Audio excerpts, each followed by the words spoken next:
प्रभूचा गौरव असो आत्ता आणि सदा सर्वदा. आत्ता आणि सदा सर्वदा प्रभूचा गौरव असो. प्रभू येशू ख्रिस्ताने आपल्या 12 प्रेषितांना मार्गदर्शन करणारं प्रवचन दिलं. त्या प्रवचनातील पहिल्या 2 भागांवरती आपण चिंतन केलं. आज आणि सोमवारी आपण उरलेल्या 2 भागांवरती अजून सखोल चिंतन करणार आहोत. काल आपण एकूण 4 जोड्या पाहिल्या आणि त्या 4 जोड्यांमधून मिळणारे 4 विचार आपल्या चिंतनासाठी घेतले. आज सुद्धा आपण एकूण 4 जोड्यांवरती चिंतन करणार आहोत. पहिली जोडी आहे गुरु आणि शिष्य किंवा धनी आणि दास. प्रभू येशू ख्रिस्त सांगत आहे की गुरुपेक्षा शिष्य थोर नाही, धन्यापेक्षा दास थोर नाही. शिष्याने गुरुसारखे व्हावे आणि दासाने धन्यासारखे व्हावे इतके त्याला पुरेसे आहे. म्हणजे माणसाने आपल्या जीवनामध्ये ध्येय कोणतं ठेवायचं की आपण जिथे आहोत तिथून थोडंसं पुढे जाणं गरजेचं आहे. मात्र येशू कोणत्या संदर्भात हे सांगत आहे की मी गुरु असूनसुद्धा माझा अपमान करण्यात आला, माझा छळ करण्यात आला, मला बालजबूल म्हणण्यात आलं. मग आपल्याला किती अधिक प्रमाणामध्ये म्हणतील, शिष्याना प्रेषितांना किती अधिक प्रमाणामध्ये छळ सहन करावा लागेल त्याचीच चुणूक जणू काही येशूने ह्या ठिकाणी दाखवलेली आहे. दुसरी जोडी आहे गुप्त आणि उघडकीस येणारं. माणूस बऱ्याच गोष्टी गुप्त ठेवत असतो आणि त्यामुळे सतत त्याला एक चिंता भेडसावत असते.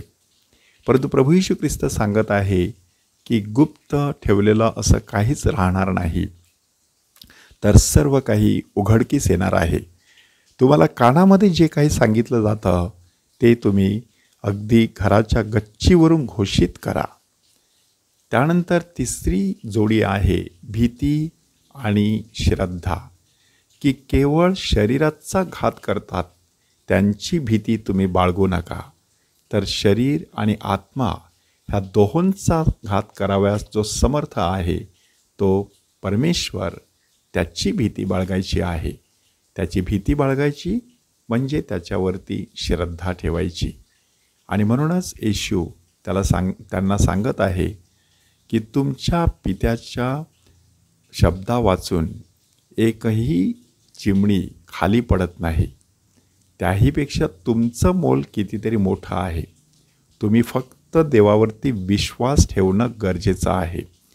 आणि चौथी जोडी आहे स्वीकार आणि नकार, की जे कोणी माणसांसमोर मला स्वीकारणार आहे त्यांना मी माझ्या पित्यासमोर स्वीकारणार आहे, परंतु जे कोणी मला माणसांसमोर नाकारणार आहेत त्यांना मी सुद्धा माझ्या स्वर्गातील पित्यासमोर नाकारणार आहे.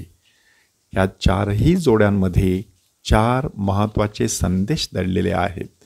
पहिला संदेश, छळ सहन करण्यासाठी तयार राहायचं. काहीही गुप्त ह्या जगामध्ये असलं तरी त्याच्याविषयीची चिंता करायची नाही, योग्य वेळेला ते उघडकीस होणार आहे.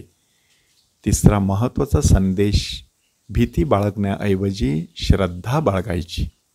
आणि चौथा महत्त्वाचा संदेश, परमेश्वराचा स्वीकार करण्यासाठी सदैव आपलं अंतःकरण उघडं ठेवायचं. ती कृपा आपल्याला मिळावी म्हणून परमेश्वराकडे विशेष प्रार्थना करूया. प्रभूचा गौरव असो आत्ता आणि सदा सर्वदा. आत्ता आणि सदा सर्वदा प्रभूचा गौरव असो.